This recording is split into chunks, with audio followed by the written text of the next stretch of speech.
Јована, однапред благодарна за чајот. 5 целзиусови степени во моментов надвор. Тоа не е проблем доколку поминуваме 1 до 2 часа на отворено, но секако е проблем за оние граѓани кои што целото деноноќие го поминуваат на отворено и спомена тоа е фокусот на разговорот на редниве минути. Пунктот за бездомници Момин поток веќе 14 години во континуитет е единственото место каде што бездомните лица може да добијат услуги од доктор, социјален работник, психолог и низа хигиенски услуги. Колку ги користат истите, тема на разговор со Драгана Секуловска, која што е координаторка на пунктот.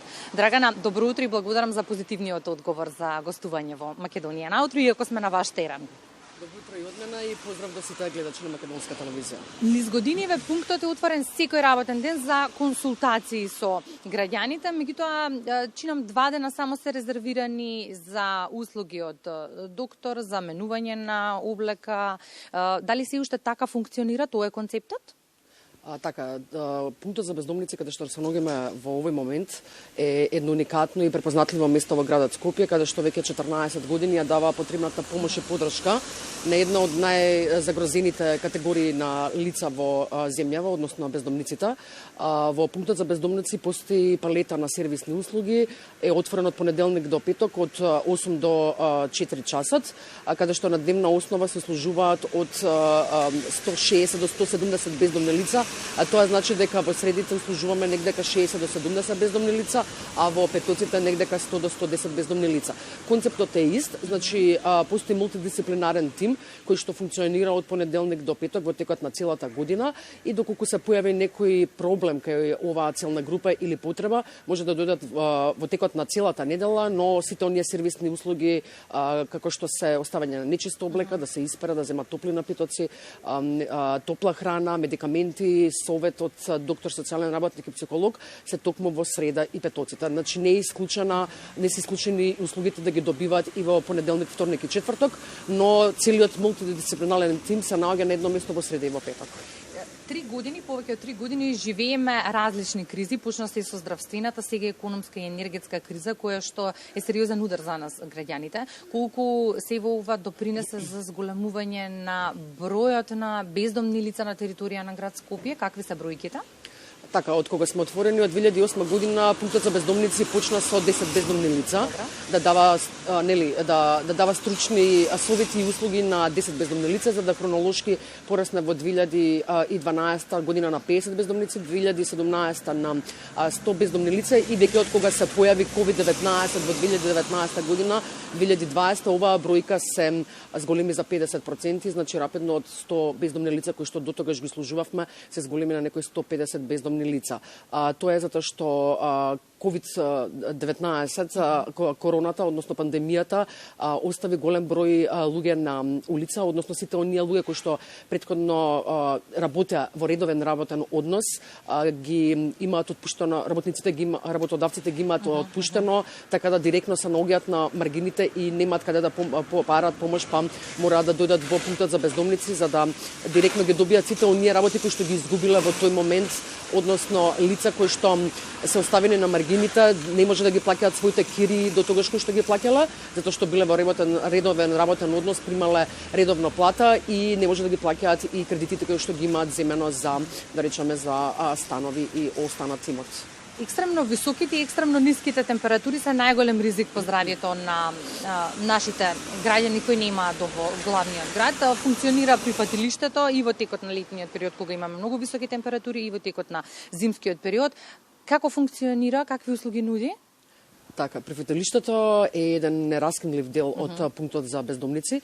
Функционира од 2010 година, 2 години е подоцна отворено од пунктот. Веќе 12 години, значи успешно прима и изгрижува бездомни лица во екстремно високите температури, но еден од најнезгодниот период во годината за оваа целна група се екстремно ниските температури. Така да прифатилиштето е отворено кога ќе паднат на минус температурите во градот Скопје.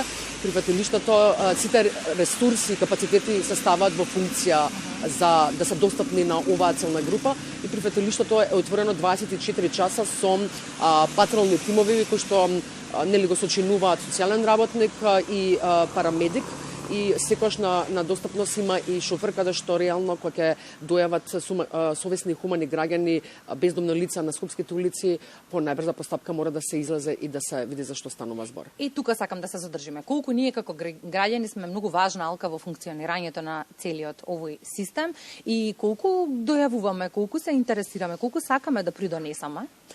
Без совесните хумани граѓани изминативе 14 години можам да кажам дека со таква брза реакција каде што реално ги сретнуваат бездомните лица на скопските улици би имало да речеме поголема смртност. Значи секако дека хуманите и совесни граѓани се една битна алка во цело ово функционирање на пунктот, затоа што тие се лица кои што имаат увид на лица место и на сите достапни телефони кои што се за да излезат и реагираат на терен од страна на пунктот, се прави по побрза постапка. Ние секако дека знаеме каде се тие централни подрачја, односно сврталишта на бездомниците во градот Скопје, но секако дека има, да речеме, и на периферните делови од градот Скопје бездомни лица, тоа се помала, секако бројка помала, но секако дека совесен и хуман граѓанин доколку го види и брзо реагира, ние секако дека можеме исто така брзо да изреагираме и да не дојде во делот да падне во хипотермија, односно да дојде до смртен исход. И споминавме во текот на разговорот дека нашите бездомни граѓани во Скопје можело да добијат и храна, и облека, и медикаменти со консултација со лекар, се разбира. Од каде вие ги набавувате? Дали се тоа донации од компании или пак ние како поединци граѓаните донираме? Изминативе 14 години имаме доста големи подржувачи кои што пред се се огромна благодарност до градот Скопје како главен финансиер за функционирањето и работењето на пунктот за бездомници.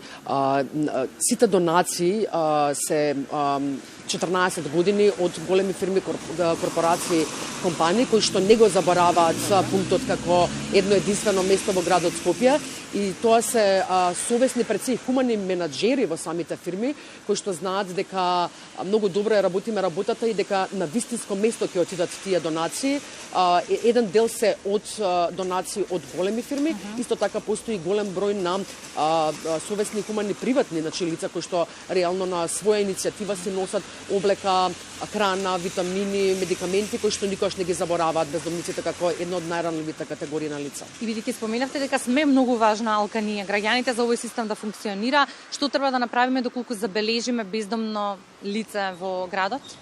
Значи не треба да се преклучува, едноставно постојат телефони кои што функционираат 24/7, тоа е бројот 071 733 171, каде што доколку се сретне бездомно лице, по брза реакција може да се сврти на овој број и патролниот тим по најбрза постапка да излезе и да види за што станува збор, да се направи проценката и доколку нели самото лице одлучи дека сака да дојде во еден топол простор, тоа го правиме со нашето патролно возило. Драгана, благодарам за разговорот во Македонија на утро. Ние секако соработуваме и секако нови информации ќе имаме на оваа тема во периодот кој што предстои. Ви благодарам и на вас. Благодарам. Зимата ќе биде сурова, имаме најава за ниски температури, токму затоа е важно да се фокусираме и на оваа тема. Важно е секој наш граѓанин да преживее без оглед на тоа дали има дом или не. Студио, имаме прашање?